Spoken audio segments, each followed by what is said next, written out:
You don't need a new wardrobe or a big social media announcement to reinvent or rebrand yourself. You just need to change your behavior. Here's how to rebrand your life and become the person that you're meant to be. Your brand is just your reputation. So just like in high school, you had a reputation, or in middle school, you had a reputation. Now people call it brand, but it's the same thing. I'm sure there's lots of videos that you can watch on here that are gonna tell you all these sexy ways to rebrand yourself and as fast as possible and all these things. Here's the thing. The people who actually rebrand themselves are the ones who can endure being unseen and misunderstood while they build the new version of themselves. So for me, this was really real when I realized that I did not have the reputation that I wanted after selling my company. We had sold our company Gym Launch that Alex and I had started together, and I realized that my reputation was still stuck in the past. It was still only aligned with who I was when we had started the company, and it really hadn't evolved to who I was when we sold the company. People didn't know what I did. They didn't even know that I ran the company. They didn't even know when they joined the company that I was going to be their boss.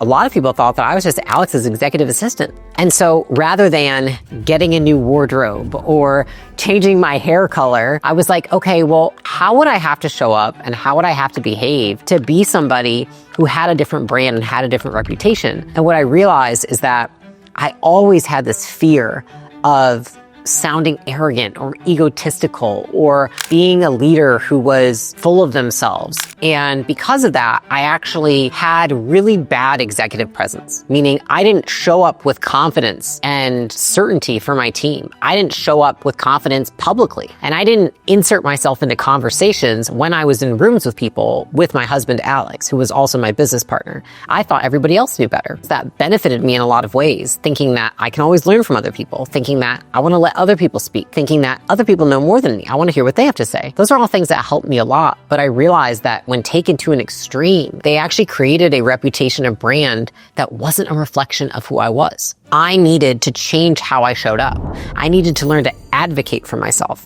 I needed to learn to speak, even if I was concerned with what people are going to think. I needed to learn to lead with confidence when I showed up for my team, rather than expect that they were going to know that I was confident about something. And it was really not being afraid to take up space, not being afraid to advocate for myself. And that wasn't that I needed a new wardrobe. It was that I needed to change my behavior. So if you're in a situation where you're like, I want to change my brand, ask yourself, what are you doing that you need to stop doing? Or what are you not doing that you need to start doing in order to change your brand? Now, here's the thing. Your brand is a lagging indicator of your behavior.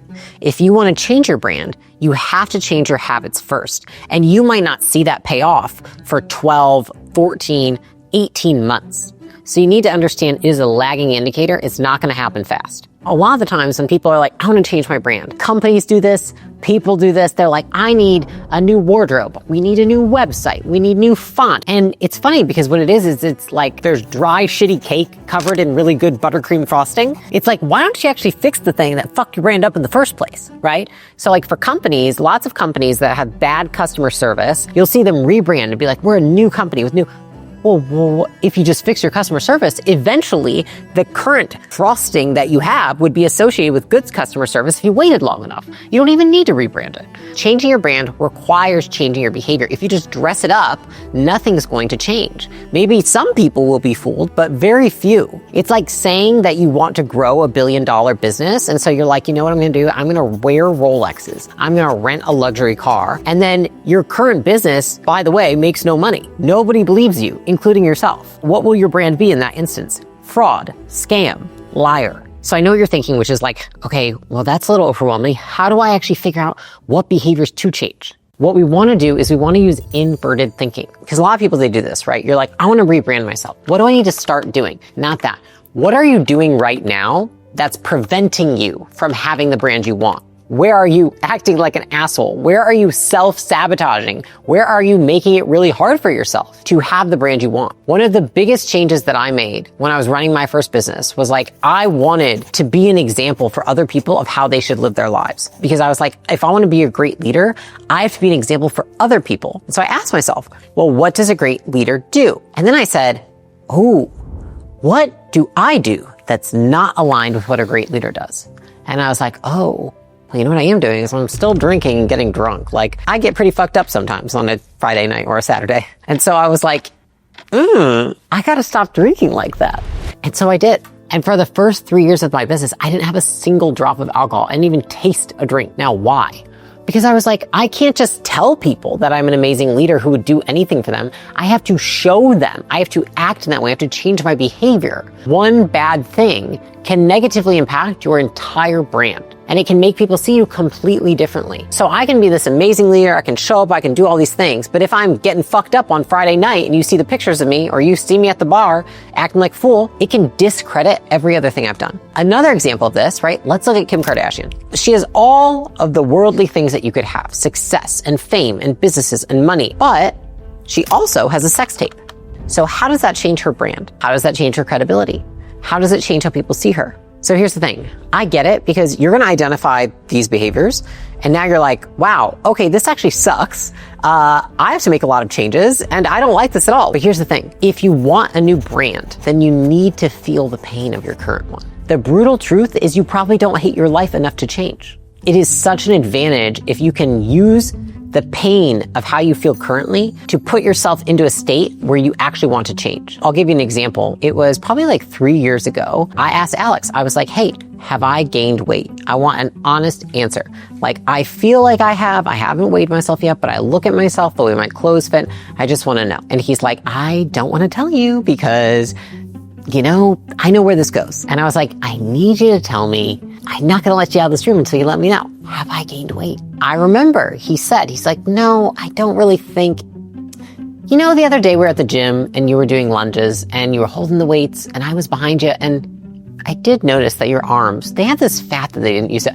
Before he even finished the sentence, it was like my appetite evaporated from my body. And immediately, it took me -5 seconds to lose that 10 pounds. The truth gets you to do shit.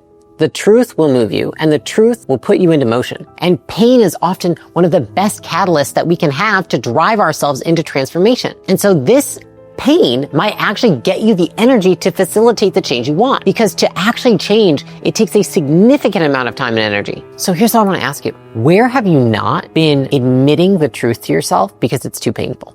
That is where you have the power to change yourself, to rebrand yourself. Often the reason that people can't make a rebrand is because they're not dissatisfied enough with their current brand. And they're not dissatisfied enough because they won't look at it. A mentor of mine used to say, you can tell a man that there's a snake under his chair, but until he looks for himself, he won't get out of the chair. You have to look for yourself. You have to take a hard look in the mirror and you have to admit to yourself the things that exist in your life, no matter how shameful or how difficult they are to admit. Maybe it's that that you're supposed to have a hard conversation with somebody on your team and that you should have let them go 6 months ago and you have continued to allow them on your team. Maybe it's that you tell people that you're all about self-improvement, but you haven't read a book in a fucking year. Whatever it is, admit the shit to yourself. That is where you're going to find the power. And I want you to use that pain as fuel. If your brand requires willpower to maintain consistently, it is not your brand. It is a costume.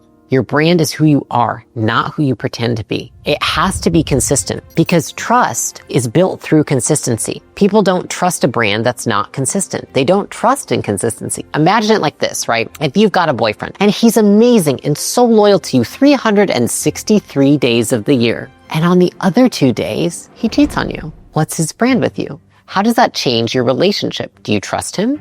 That's the thing, is that inconsistency in your habits translates to lack of trust with the people who know you, with the people who watch your content, with the people who work for you or that you work for, and it will sabotage your rebrand. Just know it is okay to make mistakes. It's okay to fuck up, but it will change your brand. And I do think it's important that you take it that seriously. Why is it that I don't go out and drink in a public area? I don't drink in general, but why would I would never allow myself to go to a public bar and get drunk. Why would that be? Risk of my brand. I don't have a problem with drinking. I don't even have a problem with getting drunk. But what if I'm so drunk that I say something that's just absurd, that makes no sense? Well, I look at it as risk reward. Reward is that maybe I have one fun night and a terrible hangover for 3 days because I'm over the age of 30. The risk is that I say something or do something that's completely unaligned with who I want to be. I want to show up for my family, for my team, for my audience. I'm not going to do it, right? And why is that? I want to be consistent. And I don't want to put myself in a situation where I'm going to be inconsistent or where it's easier to be inconsistent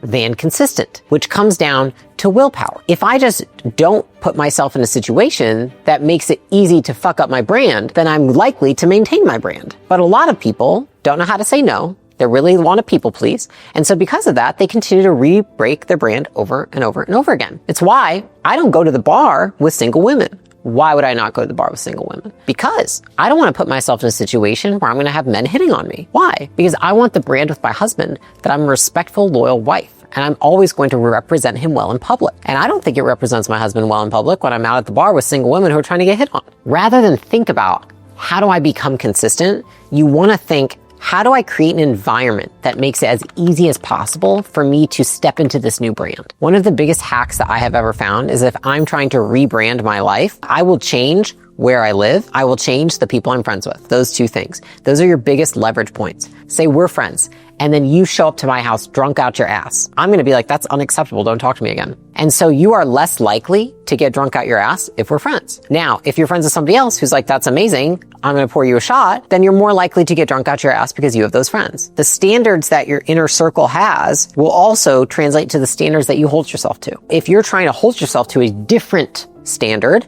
so that you can be a different person, have a different brand, then you probably need different friends, or at least you need to over-index your time with the ones who are going to help make it easy because you know it's not acceptable. The second piece is your environment. Where do you live? If you're trying to have a new brand, maybe you're like, you know what? I want to spend more time with family or friends. Maybe it doesn't make sense to live in the inner city. Or maybe you're like, actually, I want to spend more time getting out there. I want the brand that I'm a socialite. I want to be really active on. Then maybe it makes sense to go get a house or a condo or an apartment in the city. Make it as easy as possible for you to step into this new brand. And the first place to start is with your environment, which is who and what you surround yourself with. Real brands don't go viral. They go unnoticed until they're undeniable. Consistency builds brands, not announcements or PR releases.